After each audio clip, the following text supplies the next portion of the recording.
तो इस एपिसोड की शुरुआत वहीं से होती है जहां से पिछला एपिसोड खत्म हुआ था। वो किलर आता है, हमारे मेकटा को लेता है और लेकर वहां से निकल जाता है। प्रिंसेस भी कहती है जून फैमिली में जो जून के दादा है उनको बता दो कि भाई जून सही सलामत है, उनके गार्ड्स आए और उनका लेके चले गए। जियो सुंदर मुड़ोन कहते हैं यस प्रिंसेस आप पैलेस में लौट जाइए, मैं ना उसके दादा को बता दूंगा। अब आते भाई हमारे मेक कटर की ओर जिसको बुढ़ा लेके जा रहा था, मेक कटर भी होश में आते हुए बुढ़े 3 दिन से तू मेरा पीछा यहाँ पे किए जा रहे थे, मैं इतना हैंडसम हूँ इसके चक्कर में क्या? अरे बस भी कर दो यार, बस भी कर दो, कितना मेरा पीछा यहाँ पे करोगे, मत करो। मेरे को गेम बनने का कोई शौक यहाँ पे नहीं हो, बस तुम बूढ़े हो, जवान होते तो मैं कुछ सोचता भी। बूढ़ा भी कह दो तुझे क्या लगता है मैं अपनी मर्जी से तेरे पीछे यहाँ पर हूँ? और एक से तुझे कैसे पता चलता है यार कि मैं 3 दिन से तेरा पीछा कर रहा हूँ, वरना से पहले तो कभी किसी को पता नहीं चला है। हमारा मेक कहता भाई मेरे को पता चल जाता है, तुझे नहीं पता मैं कितना ग्रेट हूँ। और एक सेकंड तू मुझे कहाँ लेकर आया है? यार मुझे अपनी फैमिली में लेकर चल, मुझे बड़ी चोट लगी है। वो भी कहते फैमिली में जाते जाते लेट हो जाएगा, इसलिए जो भी तेरा इलाज है ना पहले यहाँ पे कर देता हूँ। अरे अरे अरे अरे छी छी छी छी यार, बहुत ही गंदे पार्ट पे देखो चोट यहाँ पे लगा है। नॉर्मली इस पार्ट पे चोट लगने वाले ना बंदे वगैरह मारे जाते हैं, लेकिन तू अभी तक यहाँ पे जिंदा है, इतना खून बहने के बाद भी मानना पड़ेगा तेरा जो लक है ना, तेरा यहाँ पे बड़ा कमाल का है। लेकिन मुझे एक बात बता, तुझे चोट कैसे लगी? तू सारे किलर्स के बीच में घुस गया था इसके वजह से? अबे यार तुझे शर्म वरम यहाँ पे नहीं आते, तो करना क्या चाहता था? प्रिंसेस को बचाना चाहता था कि ये देखो मैं हीरो, प्रिंसेस को बचा दिया, कितना कमाल का हूँ, प्रिंसेस मेरी दीवानी बन जाएगी। अरे जिसके पास पावर नहीं ना होती वो हीरो बनने कभी आगे नहीं जाते। जो सुंदर हमारा मेकअप भी कहता है यार हालात इतनी खराब है कि मेरी जान यहाँ पे निकलने वाली, तुमको क्या सच्ची में लगता है मैं हीरो बन के जाऊंगा लड़की को बचाने के लिए? ऐसी कोई बात नहीं है, बस मैं मतलब आ गया मुसीबत में। तो ये भी गार्ड का टेंशन ना लो यार, तू मर नहीं सकता, तू मर गया तेरा दादा पता नहीं मेरा क्या बिगाड़ लेगा। अब आते भाई दादा के पास, जहाँ पे उसके पास भी खबर आती कि ऐसा ऐसा हुआ था, पोते की जान मुसीबत में। ये भी कहता क्या ये जाओ जितना जल्दी हो सके पता करो, दुनिया का कोना कोना देखो, लेकिन मेरे को मेरा पोता सही सलामत यहाँ पे चाहिए।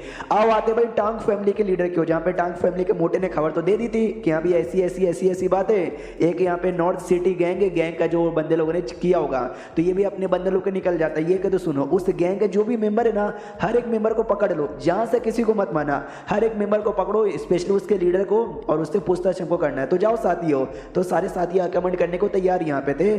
और जो गैंग का लीडर आराम से बैठा हुआ है उसके पास खबर आती है, ये कहते सुनो यार ये जो टांग फैमिली का लीडर है ना, अपने 100 से ज्यादा बंदे लोगों के साथ हमारे गैंग पे हमला कर दिया है।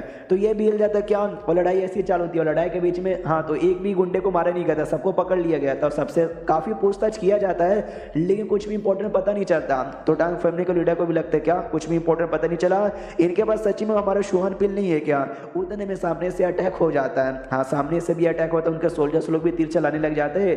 तो अब टांग फैमिली के लीडर समझ जाता है कि नहीं कुछ तो गड़बड़ यहाँ पर है, वरना लोग आगे आते बातचीत करने की कोशिश करते हैं, बातचीत यहाँ पे नहीं करे। हाँ तो भाई कुछ ना कुछ तो पक्का गड़बड़ है। उतने में वो जो गैंग का लीडर का बेटा है ना, उसी बेटे को पकड़ लिया जाता है। तो ये भी कहते जाओ जो बेटे को लेकर आओ, तो बेटा भी आता है और कहता है कि ओ मुझे छोड़ दो, तुमको पता है मेरा बाप कौन है, मुझे जाने दो। तो टांग फैमिली लीडर जोर से थप्पड़ मार के उसको गिराता है, वो कहता है भाड़ में जा, मुझे बताइए कैसे पकड़ा गया? तो ये कहता है कि सोल्जर बताता है केवल ये तो भाग रहा था, लेकिन बड़ा लालची आदमी है, इसको याद आया कि शिट यार इसके पैसे पीछे कमरे में रह गए, तो ये पैसा लेने के लिए वापस आया, और हम पहले से इसे कमरे में वेट करे थे, और जैसे ये पैसा लेने आया हमने वैसे इसको धर यहाँ पे दबोचा। तो ये भी कहता बहुत बढ़िया जाओ और इसके बाप को बताओ। अब आते बाप क्यों, यहाँ पे बाप भी कहता टेंशन मत लो, वो लोग हमारा कुछ बिगाड़ नहीं सकते। लेकिन उतने में खबर आते सुनिए आपका जो बेटा है ना, आपके बेटे को उन्होंने पकड़ लिया है। तो बाप पूरा डर जाता है, वो जाता खुद ही जाता है, सरेंडर कर देता है, कहता है मैं सरेंडर करता हूँ और आपको जो जानना है जो चाहिए मैं देने को तैयार हूँ, बस मेरा बेटा यहाँ पे छोड़ दे। तो टांग फैमिली का लीडर भी कहते हैं ये हुई ना बात, हमारा जो शुआन पिल है ना बता दे भाई, हमारा शुआन पिल तूने चोरी करके कहाँ पे रखा? जो सुदो भी कहता कौन सा पिल, कैसा पिल, मुझे किसी पिल के बारे में आइडिया नहीं है, मैंने चोरी नहीं किया। दादा भी कहता तूने चोरी यहाँ पे नहीं किया, यानी अब तेरा क्या होगा? तेरा कुछ नहीं होगा, तुझे हम छोड़ देंगे, लेकिन जो तेरा बेटा ना, तेरे बेटे को तेरे सामने यहाँ पे मारेंगे, जाओ जल्दी से इसके बेटे को लेकर आओ। तो बेटे को लाया जाता है। टांग फैमिली लीडर भी कहता है ले ले ले ले, कितना बेकार बेटा यहाँ पर, मैंने सुना है एक लौता बेटा यहाँ पर है, अगर ये मर गया तो भाई तो खानदान लेस यहाँ पर हो जाएगा। अब मुझे लगता है इसको मारना ही पड़ेगा, इसलिए मैं 3 तक यहाँ पे गिनूंगा, 1 2। तो वो भी कहता रुको जरा सबर करो, तुम जीते, तुमको जो चाहिए मैं तुमको बताने को तैयार यहाँ पर हूँ, बस मेरे बेटे को मेरे को छोड़ दो। जो सुंदर टांग फैमिली का लीडर भी कहता है ये हुई ना बात, तो जल्दी से बताना चालू कर दे। वो भी कहते एक तो पहली बात तुम्हारा टांग फैमिली बहुत ही बड़ा है, हमारी गैंग की इतनी औकात नहीं है जो हम ऐसी चल जाए। जो सुंदर ही टांग फैमिली लीडर कहता अच्छा तेरा ये कहने का मतलब कि तूने अपनी मर्जी से चोरी यहाँ पे नहीं की है, तुझसे किसी और ने चोरी करवाया है? मुझे भी लगा ही था, बता भाई किससे तुझे, मतलब किसने तुझसे चोरी करवाया है? तो ये बताना चालू करता है कि वे जो बंदा है ना वो बंदा लिटरली बड़ा ये है, उसको लिटरली तुम्हारे बारे में सब कुछ पता है कि तुम्हारे घर का कोना कोना कहाँ कौन सा कमरा है, कहाँ पे क्या रखा हुआ है, वो आइटम कौन सा लोकेशन पर है, वो आइटम के पास कैसे पहुंचते हैं वो भी उसको पता यहाँ पे था। जो सुनते सोल्जर कहता बॉस मेरे को तो लगता है पक्का हमारे जान पहचान का कोई बंदा यहाँ पर होगा। उतने में दूर से अटैक आता है जो सोल्जर्स की जान निकाल लेता है। पता चलता है मिस्टीरियस सा बंदा जिसने शायद कांड करवाया, जिसने अपने आप को पूरा कवर किया, वो आता है और कहता है साले तू हमको धोखा नहीं दे सकता लीडर, तू बता नहीं सकता, जाओ साथियों आक्रमण कर दो। हाँ तो कुछ सोल्जर्स हमला करने को आ जाते जो कि अर्थ लेवल के बंदे यहाँ पे थे। तो ये टांग फर्मी के लीडर भी कहते हो शिट अर्थ लेवल के बंदे, साथी लोग अच्छे से फाइट यहाँ पे करो, तो साथी लोग फाइट करने लग जाते हैं। और जो मेन टारगेट यहाँ पे गैंग और प्लस गैंग का जो लीडर का बेटा यहाँ पर है ना उसको मारना यहाँ पे था। हाँ तो उसको मारने के लिए आगे यहाँ पे बढ़ते हैं और सबसे पहले बेटो को मारना चाहते थे। बेटा भी चलाता नहीं मुझे छोड़ो, लेकिन एट एंड बेटो को यहाँ पे मार दिया जाता है। जैसे बेटा यहाँ पे मरता है, बेटा भी चलाता पापा मुझे बचा लो, लेकिन खत्म। बाप भी देखते कि मेरे बेटों को सालों ने गद्दारों ने यहाँ पे मार डाला। सुनो मैं नाम बताता हूँ जिन्होंने चोरी करवाया उनका नाम, जैसे इतना बोलता है ना वैसे वो किलर्स आते हैं और इसकी भी जान यहाँ पे निकाल लेते हैं। यानी जैसे ही नाम बताने वाला था ना वैसे जान निकाल लिए थे। और जैसे ही जान निकल जाती है ना तो वो मिस्टीरियस बंदा भी कहता है चलो यार जो हमारा टारगेट यहाँ पे था उनको मार दिया है, अब इनसे कोई लेना देना नहीं है, निकलो यहाँ से। तो सारे के सारे बंदे वापस निकल जाते हैं। और जो देखते ही टांग फैमिली को बड़ा गुस्सा आ जाता है कि अरे यार हम को सबूत मिल गया था, हमको नाम पता ही चलने वाला था, लेकिन वैसे ही आए और ऐसे मार के चले गए। एंड में सबका सब यहाँ पे नुकसान हो गया। उतने में जोर जोर से ढोल बजने की आवाज आ रही थी। तो ये सभी डाउट में आ जाते कि भाई इतनी रात को अचानक से कौन इतने जोर जोर से ढोल बजा रहा है। अब आते भाई हमारे मेक कटे के दादा क्यों, जिसको ऐसा खबर मिलता है या फिर शायद उसको गलत फहमी होती है कि प्रिंसेस को बचाते बचाते जो मेरा पोता है ना, मेरा पोता यहाँ पे मारा जा चुका है।